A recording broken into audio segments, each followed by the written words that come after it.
Welcome to the NerdLore podcast, where we talk stories, theories, and lore. I am one of your two hosts tonight, TheRealSkandle, and I'm here with Crashstarling. I guess I forgot. I told him he didn't have to talk tonight. You let into it like you were gonna do the whole intro, and then you just stopped. And I'm like, oh, should I say something? No cue, no nothing, just expecting you to read my mind. I know, right? Okay, so tonight we are going to delve back into lore, which I know seems odd since we almost never talk about lore anymore. Made a poem. So tonight we're going to talk about some Mortal Kombat lore, and not the Mortal Kombat lore of the tournaments that we know of from the video games, but kind of how it all came to be. I believe Shiny is doing a solo with Big Blue D next, and they're going to delve more into those tournaments that we all know and love from the video games. So, without further ado, let's get this baby going. So his plan was essentially he took like a really old mummified baby and was like, I'm gonna put my soul in there. Therefore, when the mummy baby becomes a real baby, it will be me. What?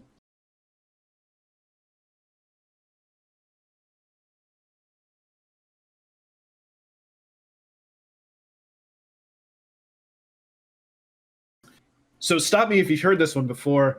Long ago at the beginning of time, there existed only the Titans, the Elder Gods, and the One Being. Oh. I feel like every story starts this way. At the beginning of time? Yeah. So I don't know where they came from, but anyway, at the beginning of time, there existed only the Titans, the Elder Gods, and the One Being. So the One Being drained his power, or gained his power by draining it from the Elder Gods and consuming them in the process. So as he got stronger by obviously eating and consuming the power of the Elder Gods. Eventually, the Titans and the Elder Gods got tired of this. They set aside their differences and decided to launch an attack on the One Being to destroy him, and in turn save themselves from obviously being devoured. In the end, the Elder Gods created 6 weapons. They were called the Kamidogu. Now I'm going to ruin these words. I'm just going to tell you in advance. Kamidogu? I don't know. Is it Kami? Yes. That's Kami. Kamidogu. Okay, yeah, there you go. See, now I just sound like an idiot. That's okay. It's okay. We all make mistakes. We all make mistakes, okay? I know, but Kamidogu? I don't know. I'm nervous. Kamidogu? Kamai dog ooh.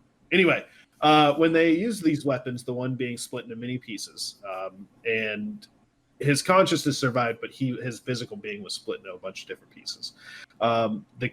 The Kamidogu became lost in 6 different pieces of the One Being. Eventually, these pieces became the realms that you always hear about, and life began to grow inside of them. There were 6 of these realms. There was the Earth Realm, the Nether Realm, Outworld, Order Realm, Chaos Realm, and Edenia. Okay? I don't know why Edenia just didn't go with Edenia Realm. Apparently, they're special. Each of these represented... each of these were a piece of the Kamidogu, and they held the essence within the realm. In addition to these, several other more minor realms were created as well, but we will touch a little bit on those other realms. We don't really get into names very much, but they get taken over. We'll get to that part. Okay. So at some point after all of this, the Titans and the Elder Gods disputed over how life should evolve and how to keep the realms in balance and to prevent the One Being from coming back. The Titans, led by, stop me if you've heard this name or something similar, Kronika. Would you like to take a guess on what this Titan was the Titan of? Think Chrono. Think Chrono. No. Time. The Keeper of Time. Wait, well really? done, sir. Yes. Oh, dude, I'm fucking smart. They believe that the realms and their denizens should follow specific paths made for them. The Elder Gods, however, speaking from experience of the One Being's consumption of them, knowing what it's like to exist for someone else's gain, believe that they should have more of like they should have their own choice, their own will as to what happens in their life. They were in charge of their own destinies. Eventually, apparently, these two ways of life caused such turmoil that the Titans and the Elder Gods once again returned to fighting over everything. And as the war continued, Kronika had already started to create the timeline of the realms in her image. So she had already started kind of making the paths for these creatures to follow. She was already kind of leading them down their destiny, if you will. Okay. But due to the mortals following the purposes and paths she bestowed upon him, she became furious and she started to become insane. It soon became to the elder gods that Kronika needed to be stopped because before her vision could truly come true. The fighting was fierce. But Kronika was eventually defeated and drove back into her keep, and that's where she remained until the actions of a thunder god. I don't know how much about Mortal Kombat you know, Sean, or I'm sorry, Crashed. But do you know who the thunder god is? No. I was gonna say Ryu. It's Raiden, close, but the Ryu is Street Fighter. It's literally my whole contribution is like, do you know who that is? Yeah. That's Kid Trunks from Budokai Tenkaichi 3. Yeah, sorry.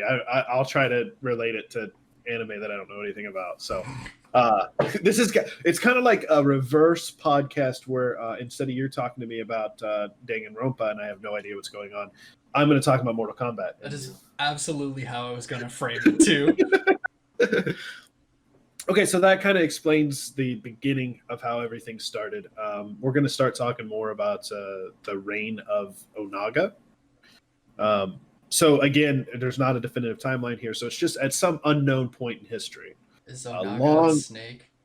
No. Long after, I mean, he's a reptile, right? He's a dragon. So long after the creation of the realms and all that fighting and stuff, there existed an ancient race of reptilian beings, which were one of the fastest and strongest races, and they were called dragons. They were perceived by many of the children, the people who grew up on these realms, they were perceived by many of them as elder gods themselves. They shared some of the forms, like they had the same form, the same dragon. It was special whenever they appeared because they were held in such high regard. But soon allegiances were actually formed between dragons and the gods, with some specific ones being between the dragons Orin and Cairo, and the Adinian god Argus. That's kind of the best known one from that realm. So in the realm of Outworld, however, things were a little bit different. Dragons had once inhabited, but for some reason just left. One amongst them decided to stay and to master his power so he could rule the lands, and that was Onaga, the Dragon King. So Onaga became the first emperor of Outworld, uniting an otherwise divided realm. So when I say that the realm was divided, before Onaga, the Outworld was divided into a bunch of squabbling kingdoms. They were always at war with each other. The most notable that exists was between the Shokan. The most noticeable kingdom was the Shokan kingdom. They're really easy to find, I guess. What does that mean? Yeah, I guess, I don't know. But the endless wars between the kingdoms was mostly due to the scheming of these warlocks. They were the Kafala warlocks, and they were the most powerful sorcerers in Outworld.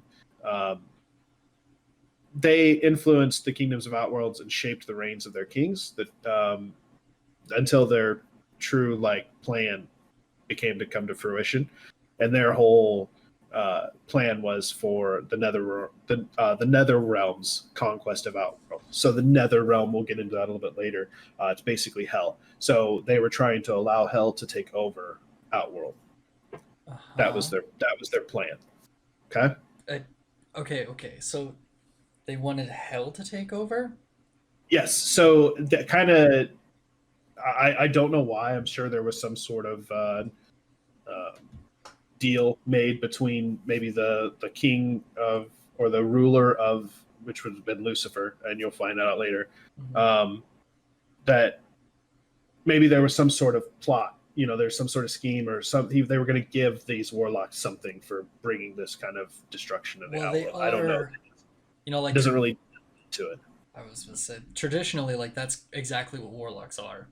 Is they're humans, or I don't know what they are in this case, but like traditionally, warlocks are just humans that are gifted.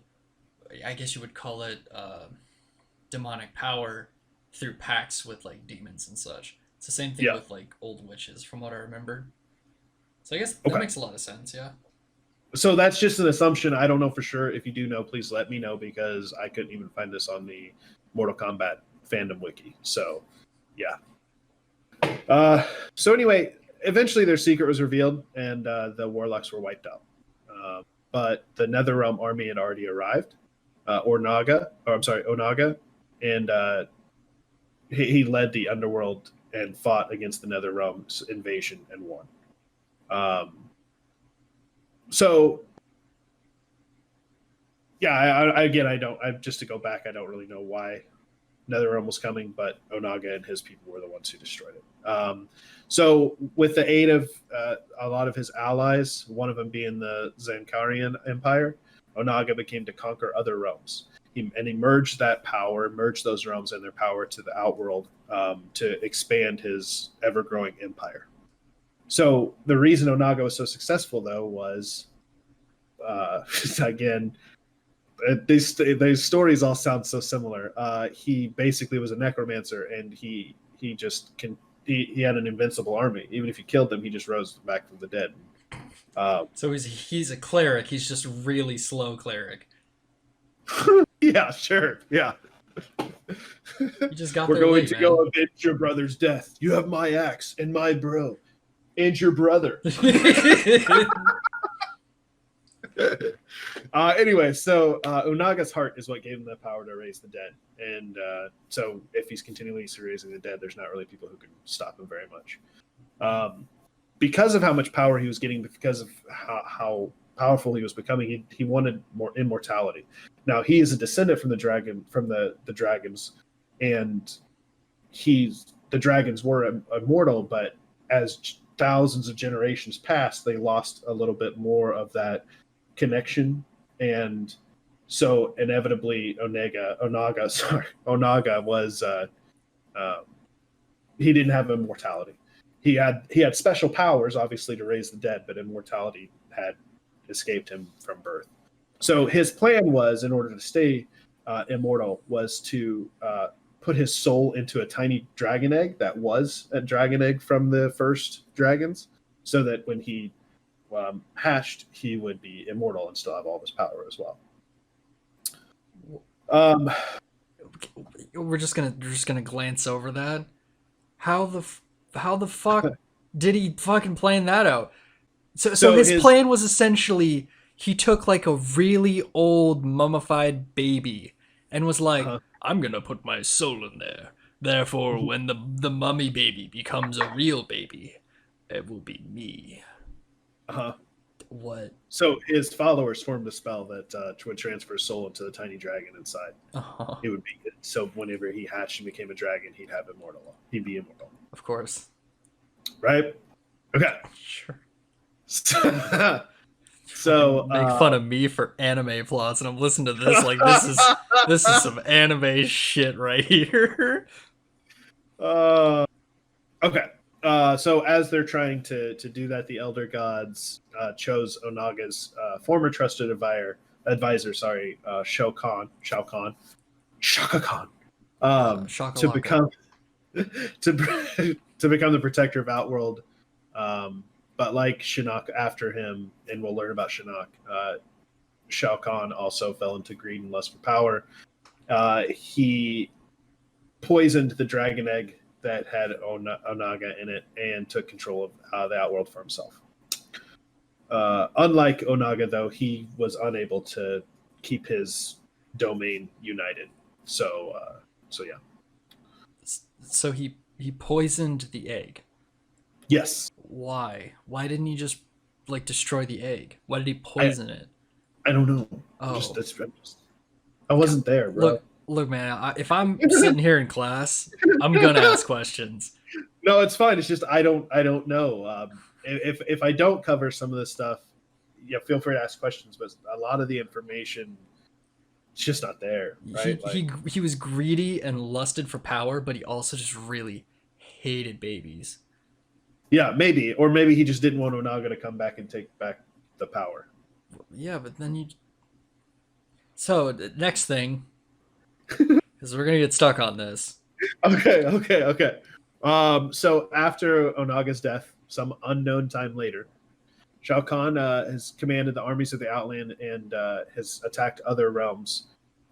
But the Edanian protector god Argus, who we talked about before, and his sorceress wife, Delia, they had two children, Taven and Dagon. Okay? Uh-huh. Argus also had a third son because just like Zeus had an affair with and gave birth to a human demigod, demigoddess woman named Amara. She would later become a traitor and be renamed Rain. So that made Rain, Taven, and Dagon brothers. They fought alongside their father and the dragons Orin and Cairo, repelling an attempted invasion by Shao Kahn. There were tons of prophecies that are going through here, and Delia, being the sorceress that she was, she frequently had these visions of what was going to happen, what was going to happen in the future. One of these was called the prophecy of Armageddon, and she predicted that the Mortal Kombat warriors would one day grow too powerful and numerous, and if left unchecked, their intensifying combat would bring upon the destruction of all the realms, bringing upon the apocalypse. So the elder gods demanded that a safeguard be put in place in order to prevent this from happening. One that would make use of the combatants' insatiable bloodlust. Like moths to a flame, they'd be drawn there to battle. So he left this task to Argus and his wife. Delia also foresaw that the climax would take place at a crater within the Edanian Southlands. So because of this, Argus put a pyramid underneath it, while Delia created a fire spawn known as Blaze. Sure. Sounds edgy. Blaze would contain the power needed to stop the Mortal Kombat warriors. So while Argus wanted all the warriors destroyed, Delia wished she wanted a more merciful approach. So she just wanted to strip the warriors of their powers. They decided that they would, of course, like any argument would be settled this way. They decided to put their two children in competition, and whichever one defeated Blaze would be gifted with the power to become the new protector of Edania. So on their way to confronting Blaze, each brother would have to retrieve a sword from one of their father's temples and a suit of armor from one of their mother's temples, both in Earthrealm. So one suit of armor would mean that all the Mortal Kombat warriors were destroyed, and the other would mean that they were stripped of their power. So whomever put on the armor and defeated Blaze, whatever armor they wore would be the decision as to what would happen to the Mortal Kombat warriors, whether they'd be destroyed or if they'd just be stripped of their power.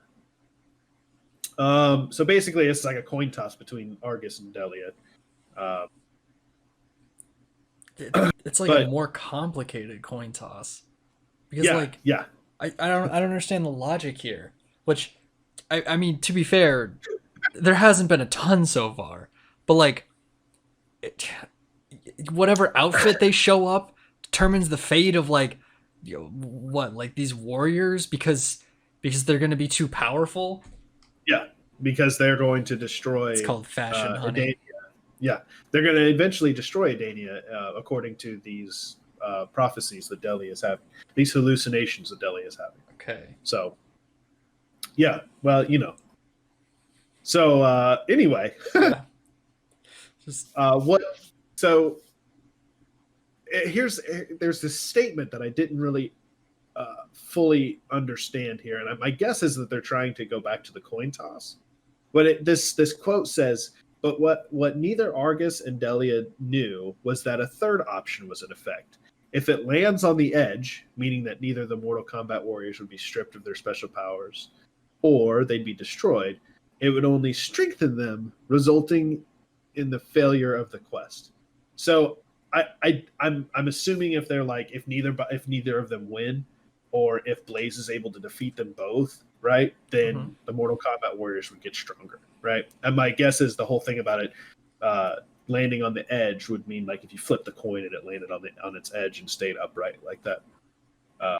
I don't know. It confused me when I read that. So, well, it sounds like it itself is in prophecy because like you know with a coin toss landing on the edge is pretty much impossible. So what that sounds like is that like it's both equal, like I don't know, like if you're equating it like directly as a metaphor, it means that like they both try to fight Blaze for some reason, or I don't know. But like I'm trying to think of it directly because I know like the most rare occurrence would actually be the prophecy, right? Like because it would be something that would only come along once in a millennia or whatever, right? Okay. Is that kind of what you're saying? Yeah, basically. You're saying it's like foreshadowing. Yeah, essentially, yeah. Okay. So Argus's plan to save the realms was to have the two brothers summoned to Argus's temple, and they would be ambushed and placed in stasis. So they're just like frozen in place, right? So think Star Wars, right? They're frozen in carbon. Even though it's probably not the term, and I'm going to get yelled at for saying the wrong term. It is not the term. Yeah. So anyway, I'm writing out my angry comment right now. It's gonna be real bad. What one of the hosts is like. God, this freaking idiot he didn't even watch our Star Wars episode where they directly reference this material. What a doofus! I thought this was a lore channel. I'm sorry, I don't know all the lore, guys. I'm sorry. So anyway, so they're in Carbonite. Got it. Yeah. So they're both placed in mountains somewhere in Earthrealm, with a dragon to watch over them. So the golden dragon Orin watched over Taven, while the red dragon Cairo watched over Dagon. So when Blaze gave the signal, the dragons were supposed to wake up their protege from stasis and have them begin their quest. But they were unaware that what their actual test was. To them, their test was just to go defeat Blaze, but they had no idea that it was actually going to be the fate of the Mortal Combatants, right? The Mortal Combatants? The Mortal Combatants, yeah. I was like, did they really call them the Mortal Kombats? Yeah. They really do. Oh, okay. So anyway, Rain, we talked about her becoming a traitor. She actually serves the resistance, but she's denied command, so she joins forces with Shao Kahn. So she pouts and goes helps the bad guy. Wow. That's pretty low. Thanks, Rain. Yeah. Thanks, Rain. Go away. Yeah. Don't come back another day. Okay, so we're gonna move on a little bit further into the storyline here. We're getting close to the first tournament for the first game, so I'll try to wrap this bad boy up. Okay. Right. So do you remember when we talked about Shinnok? Or Chinook? I remember the name because it was like the counterpart to Shao Kahn.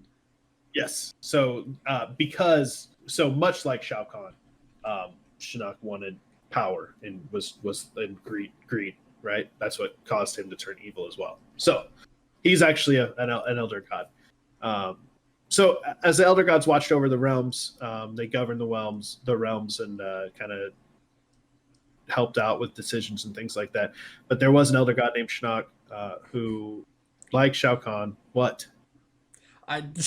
Dude, don't ask me for input because like the first thing that came into my brain was just like, wow, nice Shinnok. Oh God. Okay. Shinnok. Not Schnock. Schnock. Hey, nice Schnock. It's like fucking Snarf. Snarf. So anyway, so he also gave in to greed and the illusion of ultimate power, but he wanted to actually take over Earthrealm. But the elder gods had appointed a god of thunder known as Raiden to protect I Earth. know that person. Yeah. Um, where are we at? Wait, I thought their name was Raiden. I'm pretty sure it's Raiden. Is it not Raiden? No, I'm pretty sure it's Raiden. Raiden is dick. Raiden is stuck. Oh god. Oh no. Okay. So basically Shinnok I'm gonna laugh every time I say this name now. Good. So he profited by Blaze enslaving all the holy men who remained faithful to Inaga. He tricked the dragon Cairo into thinking the signal had been sounded by the elder gods, and he awoke Dagon. But he convinced Dagon that his parents, Argus and Delia, were against him. So Dagon ends up killing both of his parents, which weakens Edania and leaves it in a state of anarchy. And this allows Shao Kahn to invade without a protector god opposing them. Shinnok, with the aid of the others, like his cousin, I'm not even going to say his name. Will you type it out at the end of the podcast so I can just put up whatever you can't pronounce? Yeah, hold on. I'll put it in here right now. It's okay. Hold on. I'm make a mental note to cut this. Malibolgia. So he had like-minded elder gods like his cousin. They turned their attention towards Earthrealm. So for basically, it's saying that if he takes over Earthrealm, he can become invincible. The war between Shinnok and Raiden was pretty brutal. They don't know how long it lasted. It caused Earthrealm to plunge into centuries of just darkness. And the Elder Gods were unaware of Shinnok's treachery because Shinnok had this amulet that he wore, and it allowed him to weaken the borders of the realms and therefore enter the realm without challenge.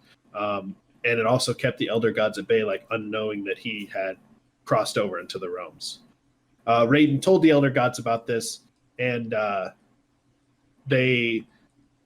so basically what they told him was, you have to destroy this allied civilization known as Asarian, or risk handing over Earthrealm to Shinnok.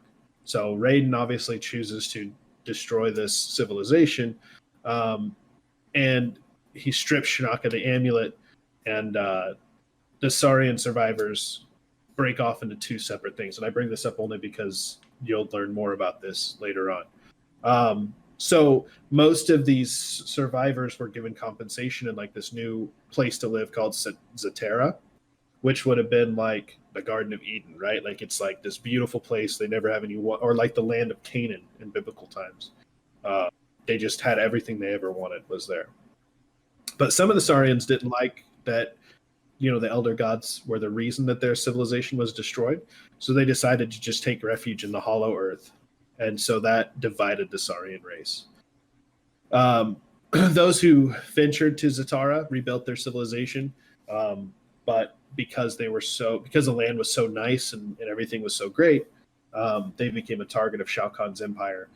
While those that went into the Hollow Earth, they didn't know that they had done that, so they didn't like bring any kind of. Shao Kahn didn't know they existed. Okay, got it. Okay. Okay, I am following. Okay, so they don't know when this war happened on the Earth realm. They say that it was 65 million years ago, but it didn't end until the Cretaceous period, which is like when the dinosaurs became extinct. Uh-huh. Yeah, to like 8,000 years BC, which coincides with like the flood in the Bible and things like that. Sure. And then it also coincides with the date of the Indanian War 10,000 years ago. And then they say that it's supposed to like potentially be around the same time the destruction of like Atlantis, Hyperborea, those kind of places, right? So they're just trying to relate it to actual human history. So anyway, we talked a little bit about the Nether Realm and how that was ruled by Lucifer, right? Right. And So when Shinnok, so when Shinnok was basically The nether realm is what you think of hell. It's where everybody goes whenever they die. So when Shinnok got there, Lucifer used all the souls of the people that he had sent down there against him, and defeated him and banished him to the depths of hell for eternity. Then they said that another prophecy that Delia didn't know about was that the one being was returning, or there was a possibility he could be returned. But what had to happen was you had to obtain all 6 Kamidogu, and then you also had to get Shinnok's amulet. And if you fuse those all together, it would bring back the one being. So Raiden wanted to prevent this from happening, so he created a massive temple deep within the mountains of Asia and housed the amulet, and he appointed 4 guardians to serve, to protect, obviously, wind, earth, fire, water. The band? Yeah, as long as the amulet remained in Earth, Shinnok would remain trapped in the Netherrealm. So, for untold years, Shinnok's laying in torment in the Netherrealm until he stumbles across a sorcerer named Quan Chi. He was once an Oni from the Netherrealm. What was the name again? Quan Chi. Crunchy? Oh my god. I'm helping. Yeah. So basically, he was like a shapeshifter. He could transform his appearance by using sorcery, and he was able to travel throughout all the planes without any kind of detection. So Quan Chi told Shinnok that he'd help him escape from Lucifer, or he'd help him to escape from the Netherrealm and defeat Lucifer, but Shinnok had to appoint him an arch sorcerer. He had to be like his right-hand man. So he made Quan Chi an arch sorcerer. The two waged war on the Netherrealms, and that lasted for centuries. They eventually beat Lucifer and took control of the Netherrealm. So Shinnok was now the ruler of the Dead Realm, but wasn't happy with that. He still had his sights set on the Earth Realm. So they start focusing on that. Uh-huh. Okay? So Sure. we're almost to the end here. We're going to talk about a little bit more about Shao Kahn to get. So we're going to talk some people who become more. They're more household names within the Mortal Kombat lore, or like the game. Okay. Okay. So Shao Kahn wanted to expand his empire, and so you have to do that by conquering other realms. So when he took over, he set to eliminate those who were partnered with Onaga before he killed him. So he lured the High Council of the Zankarian Empire, the ones that helped Onaga. He had them meet up at Dragon Mountain, and then he killed them all. He then began to attack and conquer all these smaller realms, and basically slowly built his power up over thousands of years. So eventually he had a realm the size of Outworld, and so I want to go over a couple of the places that he conquered. So he conquered Zatara, which is where civilization went to. Right. That's just one of a bunch of these different realms that he took over. But eventually he wanted to take over Edania. But in order to take over Edania, he had to win this tournament that the Elder Gods had created to take. In order to take over Edania, you had to win 10 consecutive tournaments, Mortal Kombat tournaments. And then once you did, you were able to invade that realm. So despite Edanian warriors being really well trained, Outworld won 10 consecutive ones, and the skies were ripped apart and the portals began to open. So Taven and his brother fought alongside their father and Orin and Cairo, and they repelled an attempted invasion by Shao Kahn.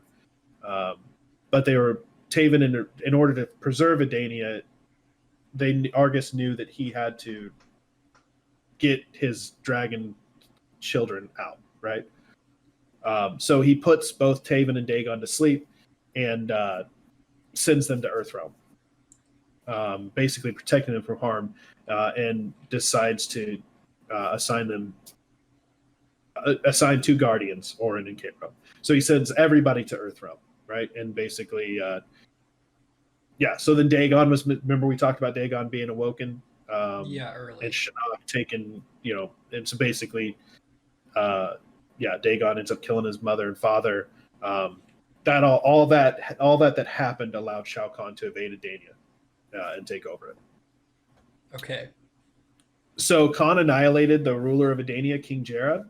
Took his wife Skandle. I say that Skandle is a main character in the Mortal Kombat fighter. I think she came out in 2, maybe 3. I think one of those. It was either 2 or 3. And then he adopted her daughter Katana, who's also a fighter. Her name is Katana. Yes. Wow. So renamed her.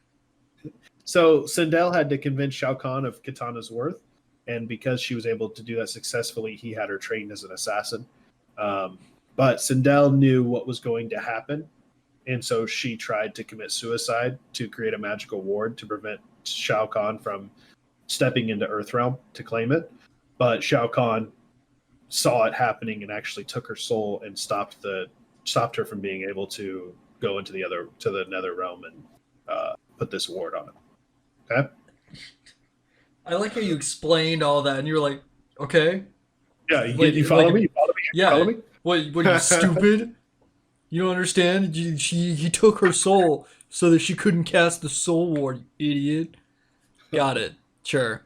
Fucking Okay. anime shit. So we are at the very last little bit. I don't want to get I don't want to get too far into this because, like I said, Big Blue D and Shiny Shoes are going to kind of cover this tournament, but I am going to go a little bit into it just to give you some more information on like Sub-Zero the Elder and things like that.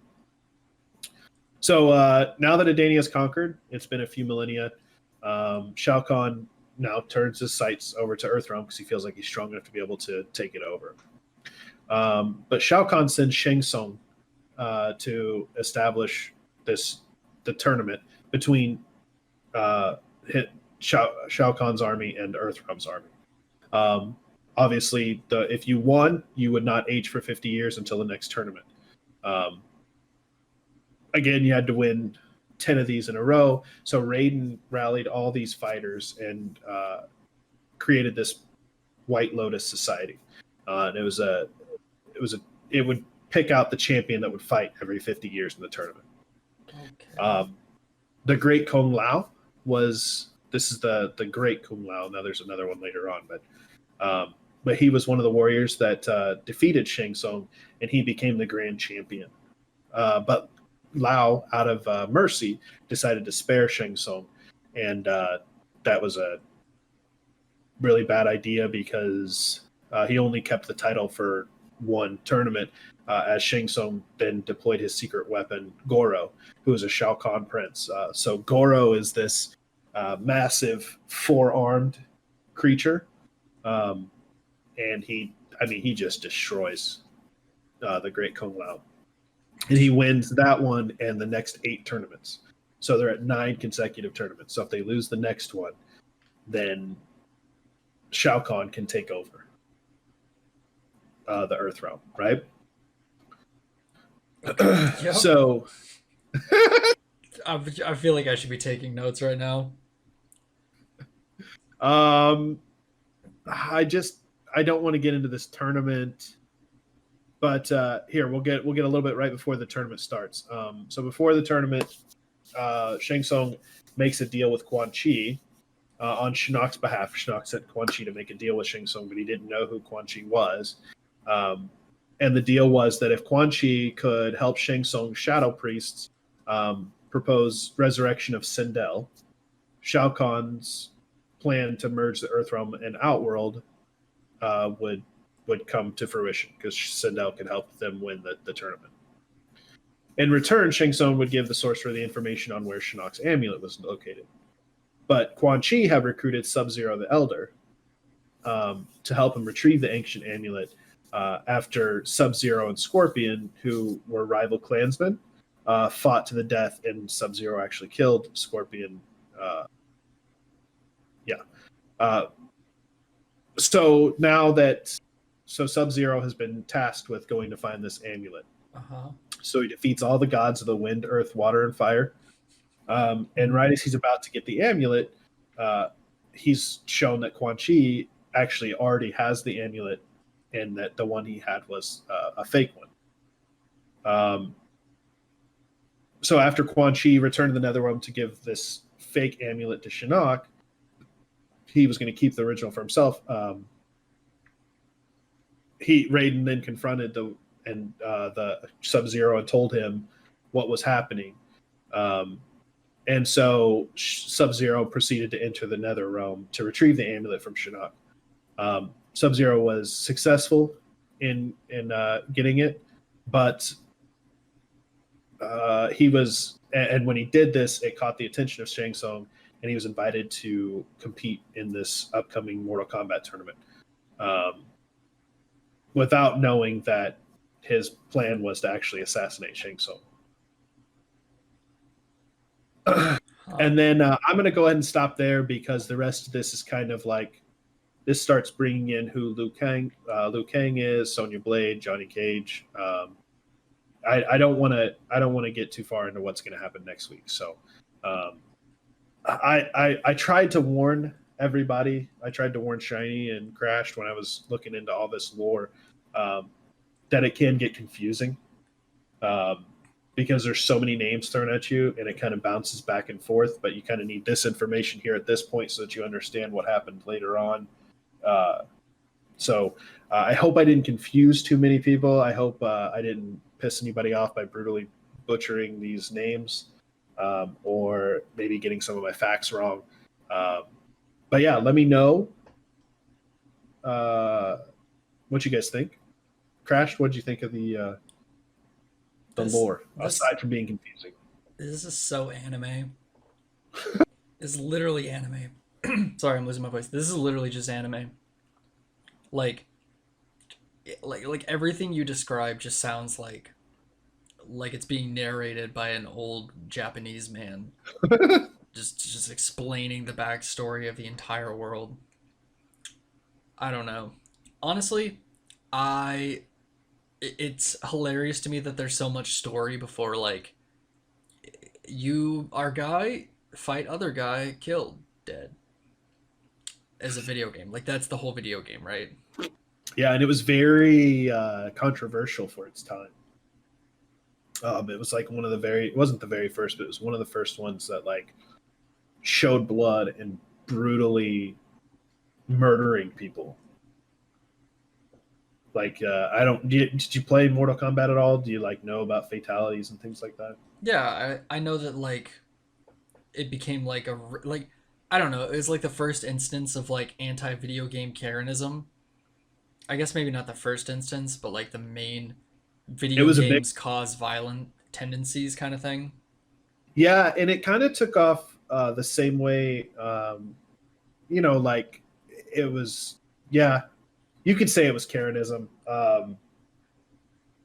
because you know how, like, for the music industry, Marilyn Manson, Eminem, all these people got really, really popular because Karens hated them a lot. Yeah. And they like refused to let kids listen to them, which made rebellious kids be like, want to listen to them even more, right? Like, it was cool to listen to this because you weren't supposed to, right? I think Mortal Kombat was one of the first, not the first, but one of the first video games to become successful because of Karens and Karenism. I mean, I can't attest to the accuracy of that, but I mean, it's entirely possible. Yeah. Well, this has been the NerdLore podcast, talking about some Mortal Kombat lore, waiting for the movie to come out on Friday the 23rd. Pretty stoked about it. Pretty stoked. Yep. Crash, do you have anything, any extra things that we do at the end of these that you want to talk about? Yeah, let me go ahead and thank you very much for watching. This was done in promotion of it's a movie, right? Yes. Thank you. This was done in promotion of the Mortal Kombat movie. I believe it should be coming out about a week after this is posted. I'm not entirely sure, but look forward. What's that? It's coming out Friday, dude. So whenever you decide to post this, yeah, Okay, so this Friday. yeah. And then look forward to next week where Big Blue D joins Shiny Shoes to cover post-tournament Mortal Kombat lore. And then after that, we're going to go back to regularly scheduled programming, which will be college stories. I really don't have a whole lot with music. I've been super overwhelmed and swamped with work. I haven't really had time to really even enjoy a lot of music lately. So I will try to have something a little more, some more information and some cool stuff for you guys to check out the next time we talk. Okay. Okay. Well, this has been the NerdLore podcast. Thanks for watching. I'm TheRealSkandle. And I'm the fake Skandle. Yep. I'm glad you actually got the cue that time, though. Well, I'd assumed you weren't gonna like do the outro. Just end the fucking podcast. See ya. Bye.